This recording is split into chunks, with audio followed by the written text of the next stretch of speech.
Bonjour à tous. Bonjour à tous et bienvenue à ce 25e webinaire COVID-19 et votre PME. Je suis très heureux de vous accueillir de nouveau à ce webinaire. Si c'est la première fois que vous joignez un webinaire, bienvenue. Si ça fait plus qu'une fois, re-bienvenue. Toujours un plaisir de faire ce webinaire pour vous. Aujourd'hui, je suis accompagné de ma collègue Emily Hayes, analyste senior en politique publique à notre bureau d'Ottawa. Et je suis également accompagné de M. Éric Aubry, qui est directeur général de Payworks pour le Québec. Éric a 30 ans d'expérience dans le domaine. Il a travaillé pour plusieurs institutions financières et a servi pendant 14 ans dans le secteur et a servi pendant 14 ans dans les 14 dernières années, pardon, dans le secteur de la paye. Donc, Éric, peut-être nous dire deux petits mots avant qu'on poursuive le webinaire. Merci beaucoup, M. Guénette. Merci, Mme Hayes. C'est une très belle opportunité pour moi d'être avec vous aujourd'hui. Donc, merci et on va se revoir à la fin de la période de questions. Merci. Oui, effectivement. Donc, la façon que ça va se dérouler aujourd'hui, et je vais en parler un peu plus tard, mais on aura un tirage à la fin de la présentation d'une trousse santé gracieuseté de Payworks. Donc, voici notre équipe pour aujourd'hui avec Éric, Émilie et moi-même. Prochaine diapositive, s'il vous plaît.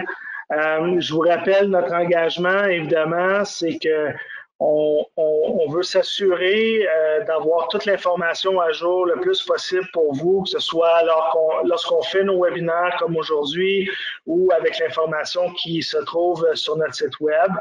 On va tenter évidemment de répondre le plus possible à toutes vos questions aujourd'hui, mais si on n'est pas en mesure de répondre à certaines questions, on va faire un suivi par la suite pour vous acheminer les réponses. Mais aussi, je vous invite à aller sur notre site Internet, aller dans la section COVID-19. Il y a beaucoup d'informations qui s'y trouvent, je le dis et je le répète, à chacun de nos webinaires. C'est un site complet avec beaucoup d'informations. Donc, vous allez trouver beaucoup de réponses à vos questions en allant sur notre site. Et également, vous avez à l'écran, là, sur la diapositive, le numéro des ressources aux entreprises. Donc, vous pouvez nous appeler, parler à un conseiller, expliquer votre enjeu, votre souci, votre problème, qu'est-ce qui vous concerne. Et mes collègues vont tenter de vous répondre au meilleur de leur connaissance. Donc, c'est vraiment un service utile. Je vous invite à ne jamais hésiter à appeler nos conseillers, des personnes fantastiques qui sont vraiment d'une grande aide.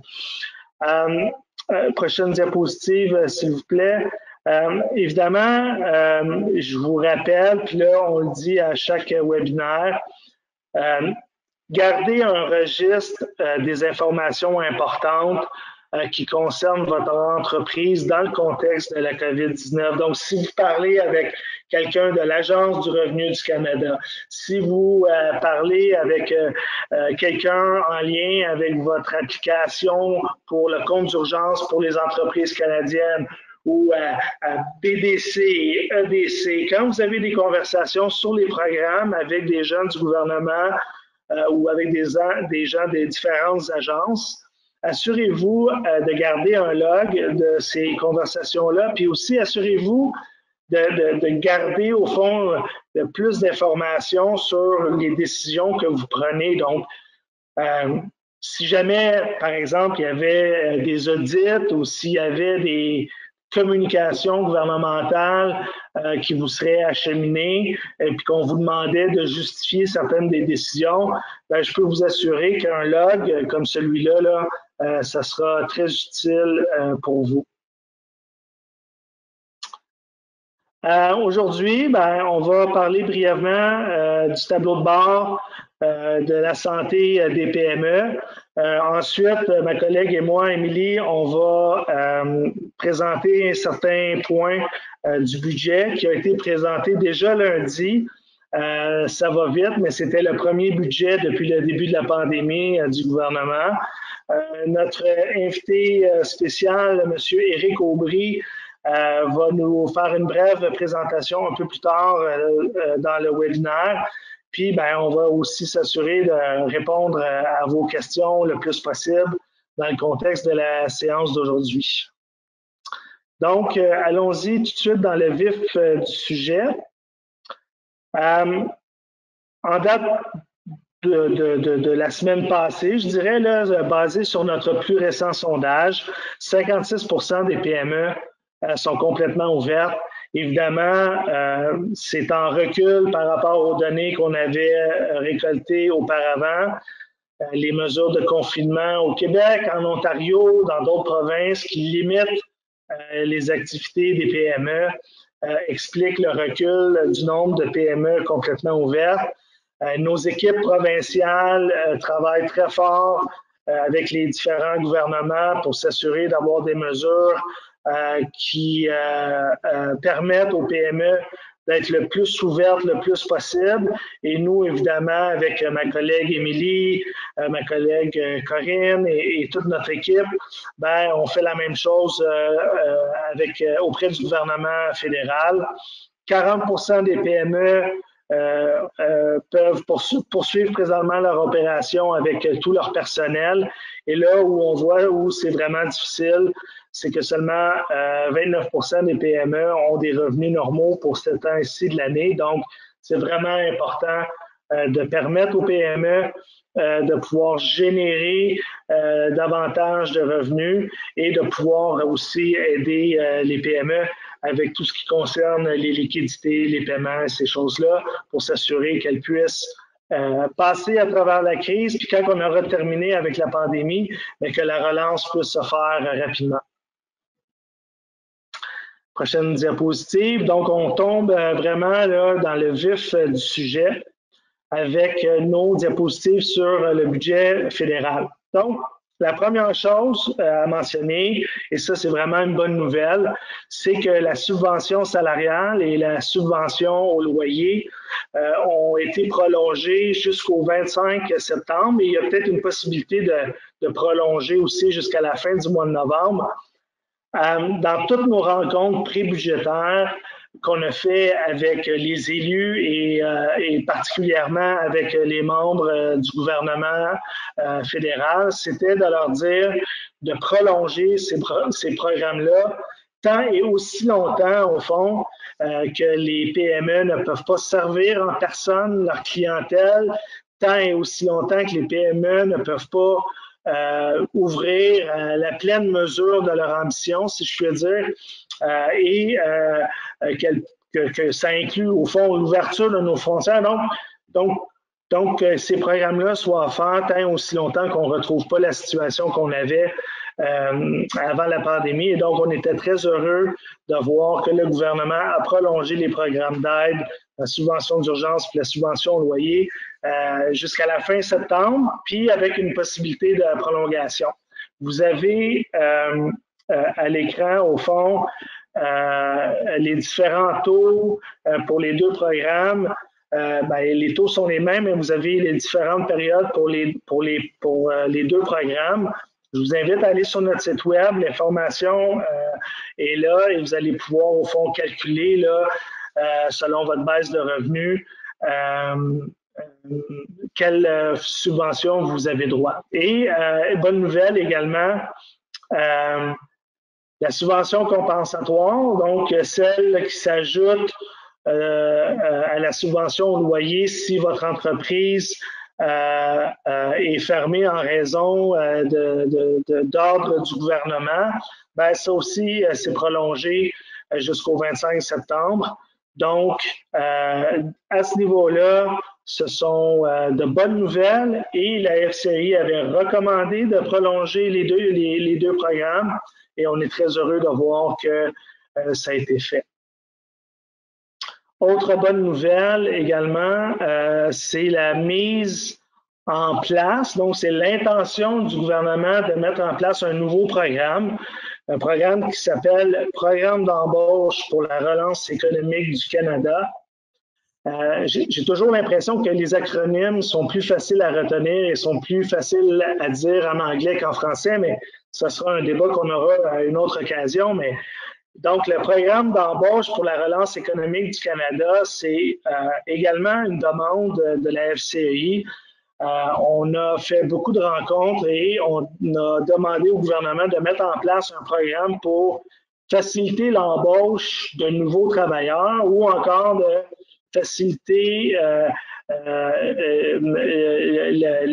le paiement ou faciliter la chose pour les PME lorsqu'elles vont augmenter le nombre d'heures de leurs employés. Donc, on vient les aider à absorber les coûts supplémentaires que ça comporte quand on va embaucher du nouveau personnel ou qu'on rajoute des heures au personnel existant. Donc, le programme va compenser jusqu'à 50% des coûts de main-d'œuvre du 6 juin au 20 novembre. Et ça, je pense que c'est une bonne mesure.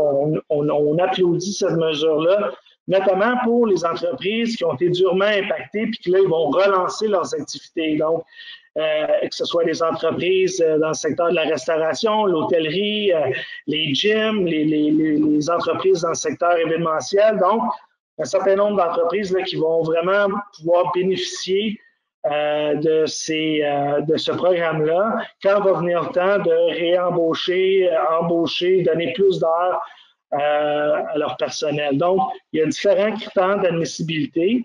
Il y a différents taux, vous les voyez ici à l'écran, mais encore une fois, je vous invite à aller sur notre site.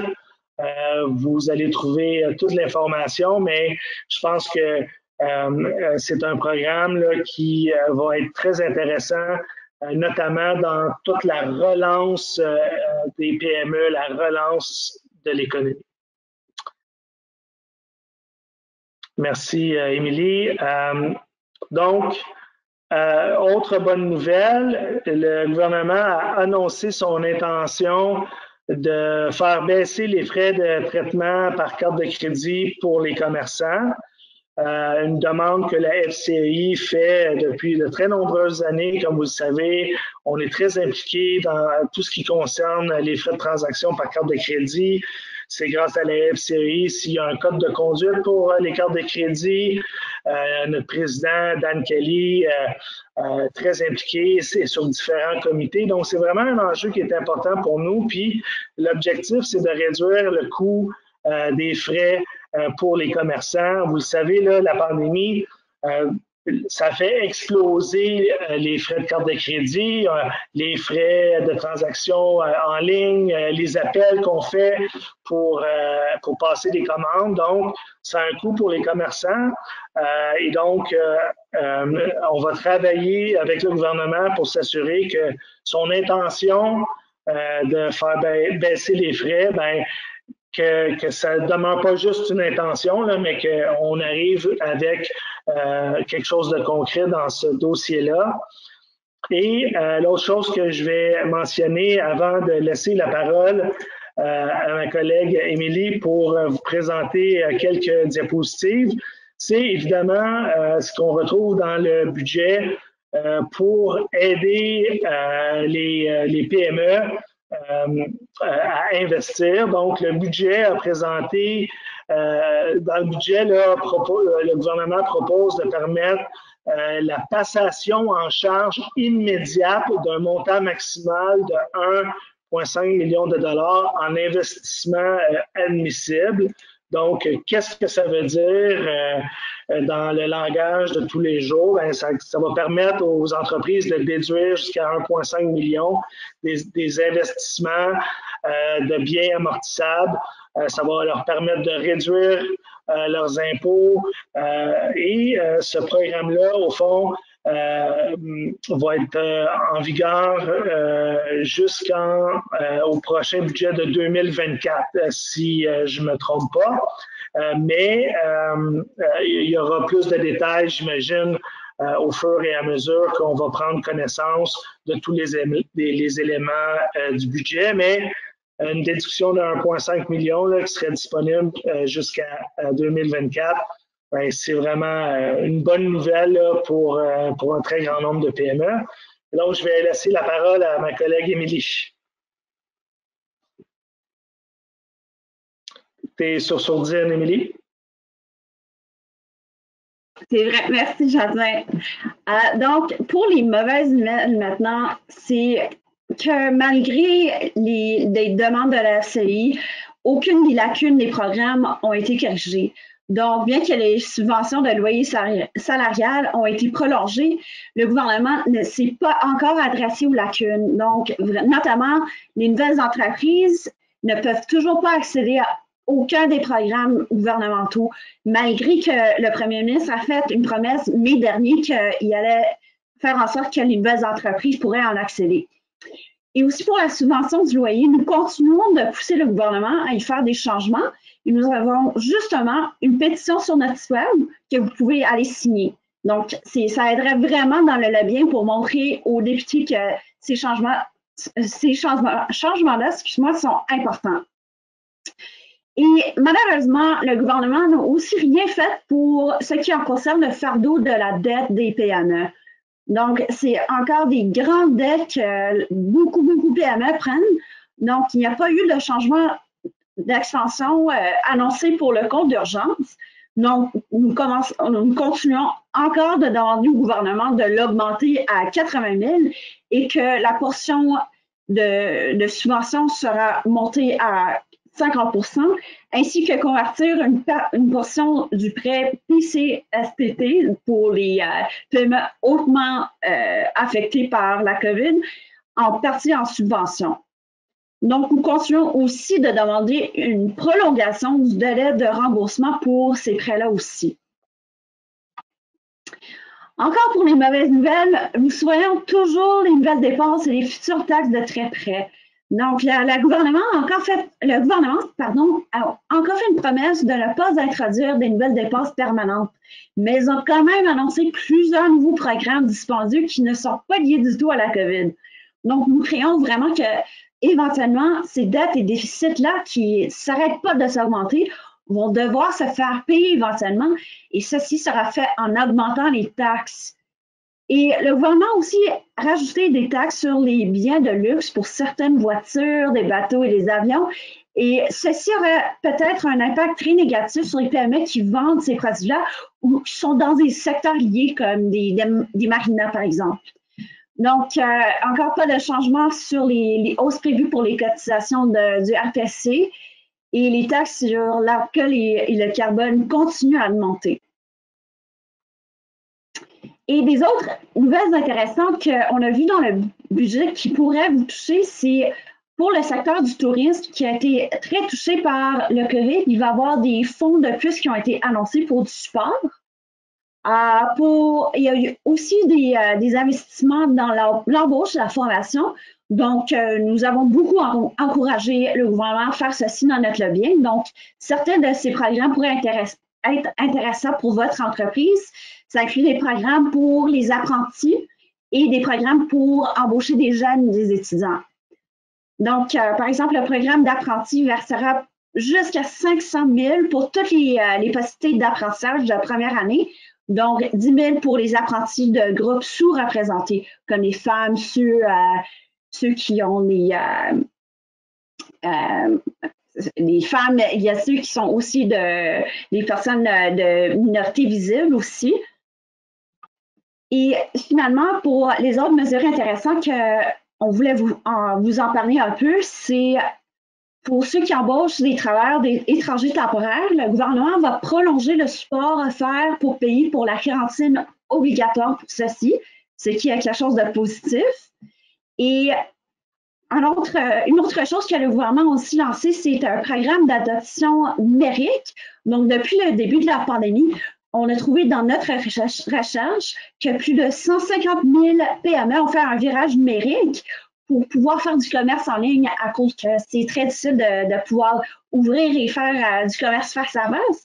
Donc, ce nouveau programme pourrait être intéressant pour vraiment aider à ceux qui ont des coûts pour l'adoption numérique à faire plus d'investissements.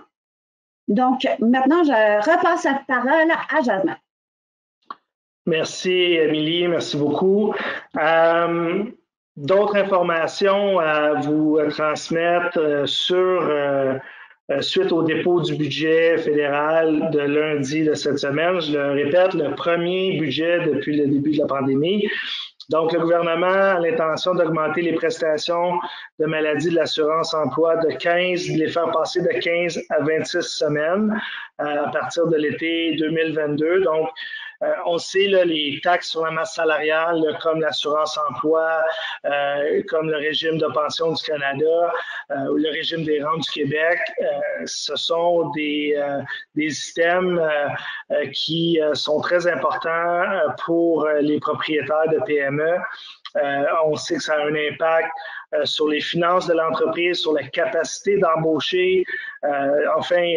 Ces taxes-là, ces coûts-là doivent être payés, même si les entreprises font pas de profit ou très peu. Donc, on sait qu'il y a un impact financier majeur. On va suivre la situation de près. Également, le gouvernement veut hausser le salaire minimum à 15 $ pour les entreprises sous réglementation fédérale. Donc, c'est quoi les entreprises sous réglementation fédérale? Ben, c'est les entreprises dans le secteur du camionnage, c'est les entreprises de télécommunications, c'est les banques. C'est un certain nombre de secteurs qui sont sous juridiction fédérale parce que la plupart des entreprises, là, la plupart des secteurs sont sous juridiction provinciale. Donc, le gouvernement a l'intention de hausser à 15 $ le salaire de l'heure pour les employés qui sont dans des entreprises sous réglementation fédérale. Donc, c'est important de savoir que c'est important de savoir si vous êtes sous réglementation fédérale ou provinciale pour savoir si ça pourrait vous impacter. Ensuite, évidemment, nous, on va suivre la situation de très, très près pour voir quels seraient, au fond, les impacts. Donc, ça a été un peu une surprise. Je pense qu'il n'y a pas beaucoup de gens qui s'attendaient à ce que le gouvernement annonce une telle mesure. Mais je vous rappelle, c'est pour les entreprises sous réglementation fédérale. Et donc, vérifiez si vous êtes impacté, là, avant toute chose, savoir si vous êtes sous juridiction provinciale ou fédérale. Un certain nombre de choses aussi sur lesquelles je voudrais dire quelques mots. Donc, vous le savez maintenant, là, ça a été dans toutes les manchettes de tous les médias. Le gouvernement veut créer un système pan-canadien de garderie, là, sauf pour le Québec, il y a déjà son programme, puis souhaite investir jusqu'à 30 milliards. Sur quelques années là, pour ce programme-là. Nous, on avait dit au gouvernement de ne pas, comme Émilie l'a mentionné un petit peu plus tôt, là, de ne pas mettre en place des nouvelles dépenses qui ne sont pas pour passer à travers la COVID-19. Et donc, des nouveaux programmes comme celui des garderies, ça serait plus avisé d'attendre que l'économie a repris toutes ses forces, que les PME soient toutes réouvertes avant de lancer un programme comme celui-là. Donc, évidemment, on va vraiment garder un œil là-dessus pour savoir notamment comment on va financer le programme, comment on va le déployer et tout ça. Donc, on va vous garder au courant de la suite des choses. Et également, il y a une réduction d'impôts qui a été annoncée pour les PME qui sont dans le domaine des technologies, je dirais, environnementales. Donc, si vous fabriquez des technologies à zéro émission, vous aurez des réductions de 50 % de votre taux d'imposition. Donc, évidemment, ce ne sont pas des mesures de réduction d'impôts. Ce n'est pas une mesure de réduction d'impôts qui s'applique à toutes les entreprises. C'est un créneau bien précis. Donc, si vous êtes dans ce créneau-là, sachez qu'il y a ce nouveau taux d'impôt-là qui a été annoncé et ça pourrait donc être bénéfique pour votre entreprise. Prochaine diapositive, s'il vous plaît. Et juste avant de poursuivre, je veux également mentionner, là, c'est important qu'on se rappelle que Donc, le budget doit passer à travers certaines étapes avant d'être officialisé, là. Donc, les parlementaires vont avoir des séances de questions sur le budget. Il va y avoir peut-être des amendements ou des changements qui pourraient être apportés. Et éventuellement, les partis vont être appelés à voter sur le budget. On ne sait pas quand exactement le vote va se tenir, mais éventuellement, d'ici quelques jours, peu de semaines, là, il va y avoir un vote sur le budget et à ce moment-là, ben, ce qui a été annoncé et s'il y avait eu des changements, s'il y a eu des changements apportés au budget, ben, ça va prendre acte là, et ça va devenir la réalité à partir de ce moment-là. Mais en date d'aujourd'hui, c'est un document d'intention. Donc, il faut qu'il y ait un vote formel avant que le budget soit adopté en tant que tel. Si vous avez des questions sur la procédure, ma collègue Émilie est une experte, elle pourra vous donner davantage de détails. Mais peut-être en terminant, d'autres annonces, là, il y a eu un ensemble d'annonces qui ont été faites concernant le commerce en ligne et les géants du web, là, donc les plateformes comme Amazon et autres qui vendent vont devoir, aux Canadiens vont devoir percevoir les taxes de vente. Puis ben, l'idée derrière ça, c'est que il faut que ça soit la même situation pour toutes les entreprises. Qu'on soit une entreprise canadienne ou qu'on soit une entreprise étrangère, il faut percevoir les taxes et il ne faut pas que, parce qu'on est une entreprise américaine ou autre, qu'on n'a pas les mêmes obligations qu'une entreprise canadienne. Donc, en anglais, on dirait un level playing field. Donc, pardonnez mon chinois, là, mais donc, il faut vraiment que toutes les entreprises soient sur le même pied d'égalité. Et donc, une taxe comme ça pourrait apporter davantage d'équité, là. Et également, les géants du web vont devoir payer une taxe pour, sur leur revenu s'ils utilisent du contenu canadien. Donc, c'est un débat qui fait rage là, depuis longtemps. Là. Par exemple, Facebook qui, dans son fil d'actualité, ben, va utiliser du contenu d'un peu partout, puis ben, il n'y a pas de droit à payer. Bon, et donc, le budget vise à un peu encadrer et changer la situation. Et le dernier point que je veux mentionner avant de passer à la période de questions et réponses, c'est évidemment toute l'augmentation des taxes sur le tabac. Donc, sachez que ces taxes-là sont augmentées, que ce soit les produits du tabac comme tel ou les produits de vapotage. Donc, les taxes vont augmenter, si ce n'est pas déjà le cas à partir d'aujourd'hui d'ailleurs. Donc, ça complète notre présentation. Merci, Émilie. Et puis, on est prête à y aller avec la période d'échange, de questions et réponses. Et puis, juste pour vous rappeler là, que si jamais on n'arrive pas à votre question, ben, vous pouvez toujours faire un suivi avec nous par la suite et on fera tout en notre possible pour répondre aux interrogations que vous pourrez avoir et qu'on n'aurait pas pu répondre. Donc, et Émilie, est-ce que j'oublie quelque chose avant de passer à la période de questions? Non, c'est bon. Donc, pour ces questions-là, ma collègue et moi, on va y répondre. Donc, la première question qui nous vient de Mélanie, elle dit « Je vois que nous pourrons combiner la subvention salariale d'urgence du Canada avec le PEREC, le nouveau programme d'embauche pour la relance économique du Canada.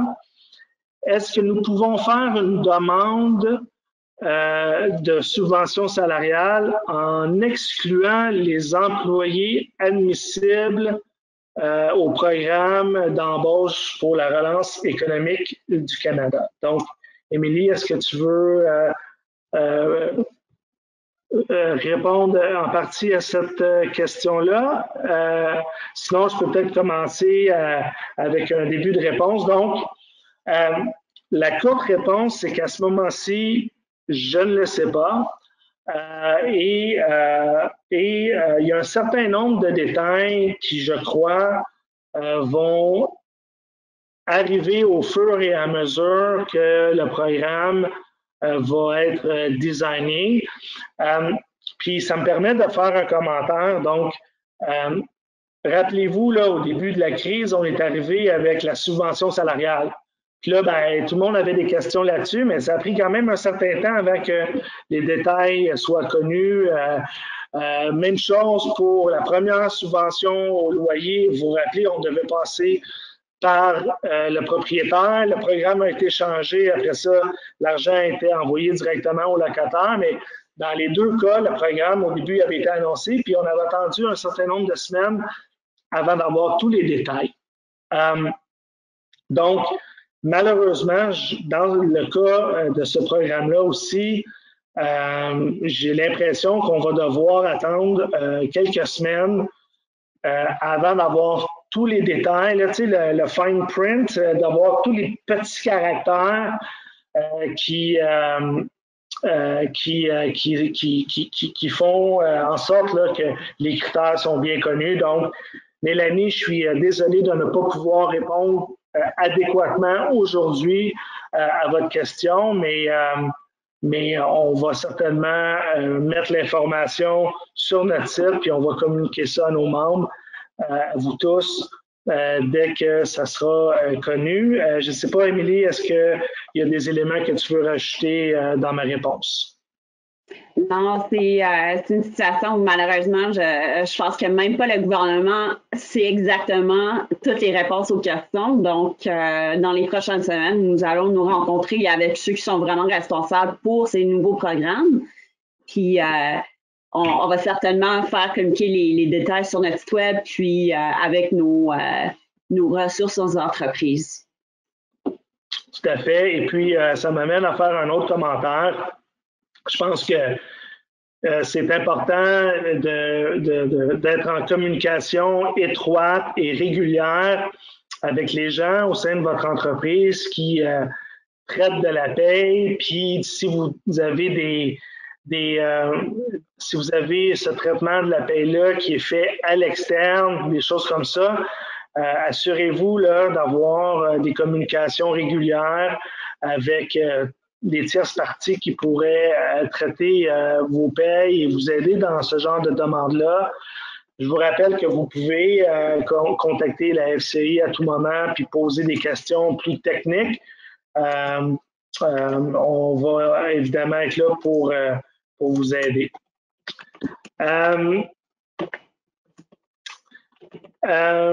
Une autre question sur le même programme, et j'ai peur que ma réponse ressemble un peu à la précédente, là. Pour le programme d'embauche de relance économique du Canada, si notre personnel ne fait que 25 heures au lieu de 35 heures normalement, est-ce qu'on aura le droit à cette subvention, même si les salaires des employés sont complétés avec le chômage? Donc, moi, je pense qu'il y a deux parties à votre question. Il y a la partie du nombre d'heures, puis il y a la partie que les heures sont complétées par l'assurance emploi. Donc, on ne connaît pas tous les détails du programme encore, et donc je vais dire les choses au conditionnel, là, mais l'admissibilité, là, donc c'est pour le nouveau programme d'embauche, là, c'est Donc, la règle du pouce, c'est que si vous êtes déjà admissible à la subvention salariale d'urgence, vous devriez généralement l'être pour ce nouveau programme-là. Puis ce nouveau programme-là s'applique à la différence entre le total de la masse salariale payée à des employés admissibles et le total de la masse salariale payée pendant la période de référence du 14 mars au 10 avril. Je vais le répéter parce qu'il faut vraiment bien comprendre, mais vous allez trouver l'information sur le site web. Donc, le programme d'embauche pour la relance économique du Canada s'applique à la différence entre le total de la masse salariale payée à des employés admissibles pendant la période admissible et le total de la masse salariale payée pendant la période de référence, qui est le 14 mars au 10 avril. Et donc, je dis ça parce que le nombre d'heures que vos employés font actuellement, si c'est moins que normalement, ça ne devrait pas vous empêcher, au fond, d'y avoir accès. La rémunération qui est admissible par employé est plafonnée à 1 129 $ par semaine. Et pour faire une demande, bien, vous devez avoir subi, ça vous le comprenez déjà, là, sûrement déjà, là, mais vous devez avoir subi une baisse de revenus. Donc, il y a un certain nombre de critères. Maintenant, il y a un certain nombre de critères qui font en sorte que vous êtes éligible ou non à ce programme-là, là, puis je viens d'en énumérer quelques-uns. Maintenant, pour ce qui est de la deuxième partie de votre question, même si les salaires des employés sont complétés avec le chômage, ben, je ne suis pas capable de répondre avec certitude à cette question-là en date d'aujourd'hui, simplement parce que des fois, le gouvernement met en place un certain nombre de restrictions, puis on ne comprend pas pourquoi, puis après ça, ben, on travaille, vous le savez, assez fort pour que les critères d'admissibilité soient constamment améliorés. Donc, j'ose croire qu'il n'y aura pas de problème à faire des demandes au programme, même si une partie des salaires est complétée par l'assurance emploi. Mais je pense que tout ça, ça reste à confirmer là, dans le cadre des prochaines semaines. Et les confirmations devraient arriver quand même assez rapidement parce qu'on parle que le programme, au fond, va couvrir les mois d'été, en gros. Hein? Bon, si on dit que le programme va couvrir les mois d'été, il faudra que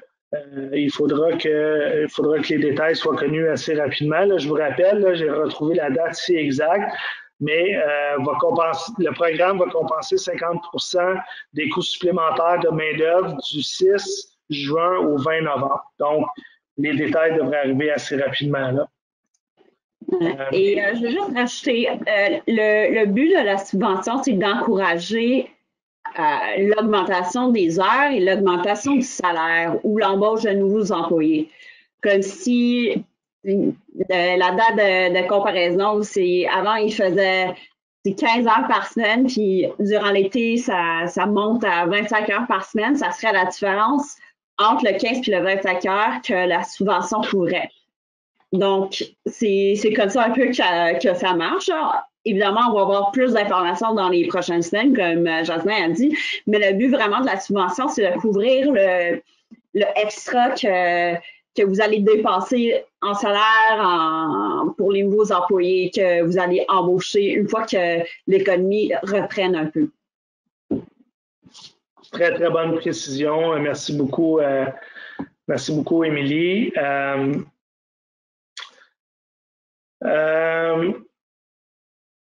Ici, d'autres questions qui rentrent. J'essaie juste de trouver la prochaine question. Est-ce que vous allez pouvoir faire un autre webinaire pour l'embauche des employés pour plus de précision, parce que ça fait déjà 2 questions qu'on pose là-dessus, puis on manque un petit peu de précision. Et je remercie Monette Dumais pour la question, parce que ça me permet de vous dire qu'évidemment, on va continuer à faire ces webinaires-là, et puis vous pouvez être certain que quand on va avoir plus de précision sur le programme, ben ça va être ajouté dans les informations qu'on va vous transmettre de ces prochains webinaires-là. Puis aussi, ça m'amène à vous dire que quand il y a des changements importants au programme, quand il y a des annonces importantes, ben, on envoie toujours une communication, on vous envoie toujours une communication par courriel. Donc, vérifiez là, notre infolettre, puis c'est le genre d'informations qu'on met aussi dans l'infolettre. Une autre question avant d'aller vers notre invité spécial d'aujourd'hui pour quelques mots de notre partenaire Payworks. Donc, une question ici, y a-t-il quelque chose de prévu, une question qui vient de Suzanne, y a-t-il quelque chose de prévu concernant les assurances de responsabilité civile? Actuellement, on paye 23 000 $ par année et nous sommes fermés. Donc, et les coûts des assurances, là, c'est évidemment un coût qui est très important. Donc, je veux juste prendre une petite minute pour vous dire que, je veux dire, le travail qu'on a fait à la FCI et qu'on continue à faire, il y a des choses que vous pouvez faire au niveau des assurances. La première chose, c'est que si vous avez un nouveau chiffre d'affaires à la baisse en raison de la COVID-19, vous devriez immédiatement appeler votre compagnie d'assurance ou votre vendeur, votre broker, pour dire que vous avez subi des baisses de revenus concernant que vous avez subi des baisses de revenus en raison de la COVID-19. Donc, le fait d'avoir un chiffre d'affaires moins élevé peut avoir un impact sur le montant que vous avez à avoir pour assurer la responsabilité civile de votre entreprise. Première chose. Deuxième chose, peut-être que vous devriez, le temps de la pandémie, changer votre police pour avoir un déductible plus élevé, ce qui ferait évidemment plus haut ou plus bas pour changer au fond le déductible pour avoir un plus haut déductible, puis ainsi ça pourrait avoir un impact à faire diminuer votre prime. Donc, regardez votre contrat, voyez si vous ne pouvez pas changer le déductible, mais aussi voyez si vous ne pouvez pas changer certaines clauses de votre police le temps que la pandémie passe. Si vous êtes fermé complètement ou partiellement, bien, il y a peut-être un certain nombre de choses dans votre police qui peuvent être mises de côté le temps de la reprise de vos activités. Donc, ça serait ce que je vous dirais de faire dans un premier temps. En deuxième lieu, je vous dirais d'appeler le Bureau d'assurance du Canada, c'est une association qui représente les assureurs et on travaille avec eux, en collaboration avec eux pour offrir des alternatives aux entreprises qui ont des soucis d'assurance, que ce soit pour le coût ou pour l'accessibilité des assurances. Donc, appelez le Bureau d'assurance du Canada. Ils ont des conseillers qui vont pouvoir peut-être faire avec vous une demande ou changer d'assureur ou pourraient juste vous informer sur certaines marches à suivre. Autre chose, c'est que Desjardins, puis un certain nombre d'entreprises qui ont des produits d'assurance, Intact, Northbridge, il y a un certain nombre d'entreprises comme ça, là, je ne vais pas toutes les nommer parce que je ne m'en souviens pas par cœur, mais ils ont fait des annonces pour dire qu'ils ont mis en place des programmes pour venir en aide à leurs clients, leurs clients PME. Donc, regardez avec qui vous êtes assuré et ça pourrait vous aider. Et enfin, nous, on fait partie d'un groupe de travail avec plusieurs autres associations. On a émis des communiqués de presse sur la question des assurances. On est en constante communication avec plusieurs joueurs dans l'industrie pour essayer de trouver des solutions. Et si vous avez des enjeux d'assurance comme ça, écrivez-nous, appelez-nous, puis partagez vos histoires. Ça nous aide beaucoup là, après pour nos rencontres avec des gens de l'industrie pour vraiment leur dire à quel point c'est important qu'il y ait des changements. On a fait une demande, par exemple, pour demander à l'industrie de mettre en place un gel des frais volontaires pendant toute la pandémie. Donc, ils ont fait un certain nombre de choses comme ça. Et puis, avec vos histoires comme ça que vous nous envoyez, bien, ça nous aide à faire des demandes précises là, auprès des différents intervenants. Donc, je vais arrêter là-dessus et puis j'aimerais inviter à la conversation M. Éric Aubry, que j'ai présenté formellement en tout début de webinaire, qui est le directeur général du Québec pour Payworks, pour nous faire une présentation. Alors, M. Aubry, c'est à vous. Merci, Jasmin. Merci, Émilie. Très belle opportunité pour moi d'être avec vous aujourd'hui. Donc, Payworks, c'est une entreprise canadienne de traitement de la paie et même, je pourrais dire, de gestion du capital humain qui se spécialise dans le service aux petites entreprises. Nous existons depuis 2001, mais cette année a sans doute été l'année la plus unique et dynamique que nous avons connue et la plus difficile, disons-le. Quand la pandémie a entraîné le confinement en mars de l'année dernière, nous avons su nous adapter et faire preuve de souplesse, tout comme de nombreuses autres entreprises au Canada. En raison des programmes d'aide face à la COVID-19 mis en place, bien que fort nécessaires, nous avons dû rester réactifs et suivre de près l'évolution permanente des législations afin de rester en conformité. Cela prend du temps d'assurer ce suivi ainsi que celui des changements apportés aux programmes fiscaux et aux initiatives de ressources humaines. Et nous savons que le temps est précieux ces jours-ci. Les annonces que le gouvernement a formulées dans son budget les plus récents vont continuer à avoir des conséquences sur la façon dont les entreprises mènent leurs activités au Canada, et ce, pendant plusieurs années encore. On va passer à la prochaine diapositive, s'il vous plaît.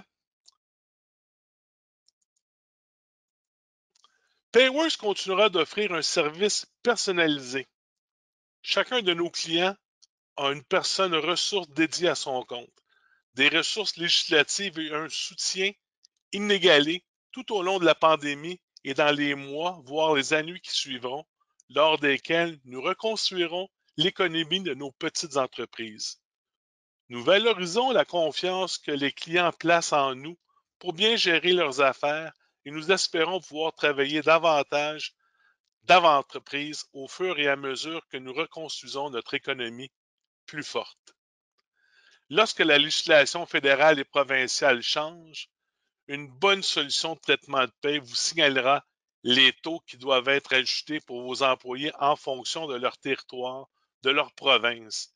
Et certaines solutions permettront même de transmettre directement vos informations à l'Agence du revenu du Canada et à Revenu Québec pour vous.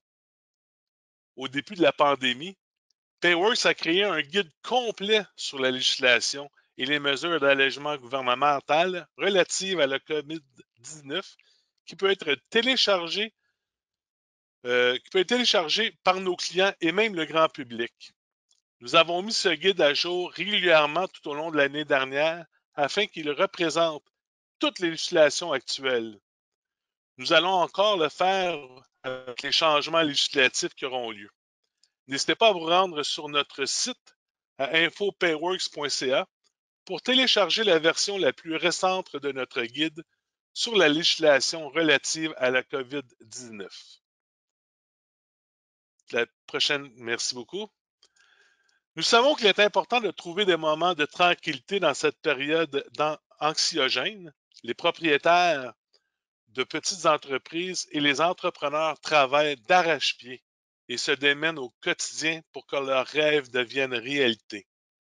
Et nous avons conscience que dans ces moments, il peut être difficile de prendre du temps pour soi au quotidien.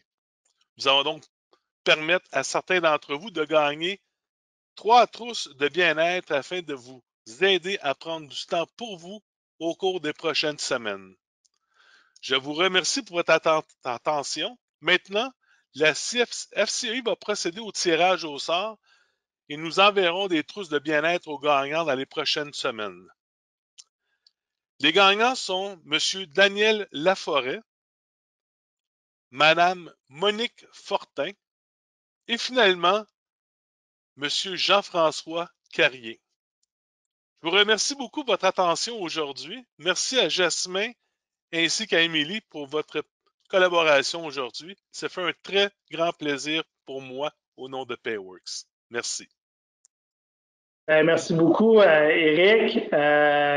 C'est la première fois qu'on fait un tirage dans le cadre des webinaires en français depuis le début de la pandémie. Alors, je suis très content qu'on ait la chance de faire ça aujourd'hui.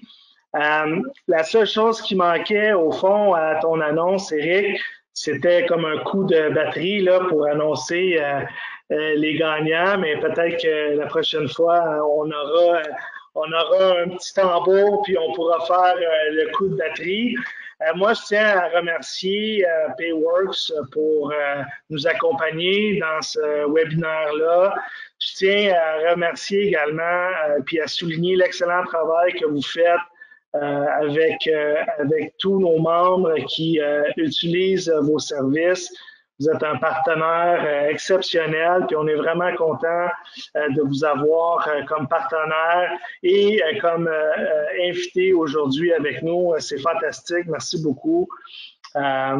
J'espère que tout le monde, j'espère que tout le monde a pu bien écouter vos commentaires. Et puis, si les gens ont des informations s'ils veulent des informations supplémentaires sur ce que vous pouvez offrir, ben, il y a un certain nombre d'informations qui se trouvent sur notre site, les avantages que vous avez en tant que membre si vous travaillez, si vous faites affaire avec Payworks et évidemment sur le site de Payworks où il y a l'ensemble des informations. Je vais rappeler le nom des gagnants là, pour être certain que tout le monde est excité. Monsieur Daniel Laforêt, Madame Monique Fortin et Monsieur Jean-François Carrier. Donc, ce sont les gagnants. Si vous êtes toujours avec nous, ben, on va prendre contact avec vous là, très, très prochainement pour avoir vos coordonnées et vous envoyer la trousse de bien-être. Donc, on a presque atteint la période limite pour notre webinaire aujourd'hui. Ben, encore une fois, merci à Payworks, merci à Éric. C'est un grand plaisir. Merci à ma collègue Émilie de m'avoir accompagné. Son premier webinaire avec nous, donc j'espère que ce ne sera pas le dernier. Ma collègue Nathalie, qu'on ne voit pas à l'écran, mais qui, sans elle, je ne pourrais pas avoir les questions, vous ne pourriez pas être en mesure d'assister au webinaire aujourd'hui. Puis je vous rappelle que vous allez recevoir l'enregistrement du webinaire par courriel. S'il y a des questions qui demeurent sans réponse, vous allez pouvoir poser les questions quand vous allez recevoir également l'enregistrement. Ça sera sur notre site web et sur notre page YouTube très prochainement. Et donc, vous allez pouvoir réécouter le webinaire, vous allez pouvoir le transférer, le partager à des amis entrepreneurs. Sur ça, ben, je vous souhaite de passer une belle fin de journée. Je vous souhaite de passer un très, très bon week-end. Je vous souhaite évidemment bon courage pour passer à travers ce qui nous reste de la pandémie. Merci beaucoup.